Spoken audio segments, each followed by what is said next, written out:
একজন চিকিৎসক 10 মিনিট থেকে 15 মিনিট রোগী দেখেন, বিনিময়ে 700 থেকে 1000 টাকা ভিজিট নেন। তার হাতে কোনো সময় নেই, পরের সিরিয়াল তাকে ধরতে হবে। এত টাকা কোথায় রাখবেন? এত টাকা কে খাবে আপনাদের? কোন প্রজন্মের জন্য আপনারা এই টাকার নেশায় এইভাবে অপচিকিৎসার ফাঁদে ফেলছেন মানুষকে? নিজের বিবেকের কাছে প্রশ্ন করুন। আমরা চাই, এই একদিকে আমাদের সংকট রয়েছে, স্বল্পতা রয়েছে, আর এই স্বল্পতা সংকটকে পুঁজি করে এই উন্মুক্ত টাকার নেশায় অমানুষের মতো পেশাদারিত্বকে আপনারা বিলিয়ে দিয়ে আজকে চিকিৎসাকে সাধারণ মানুষের সাথে প্রতারণার ফাঁদে ফেলছেন। চিকিৎসাকে আজকে জনতন পন্থায় নিয়ে গেছেন, ব্যবসার ফাঁদ হিসাবে দেখছেন। এটা বন্ধ হতে হবে।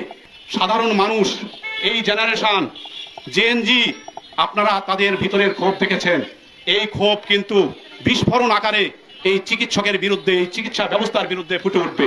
আমরা চাই অবিলম্বে নিজেদের দায়িত্বের দিকে সজাগ হন। সাধারণ মানুষের মৌলিক চিকিৎসার যে ন্যূনতম দায়িত্ব রয়েছে সেটি পালন করুন।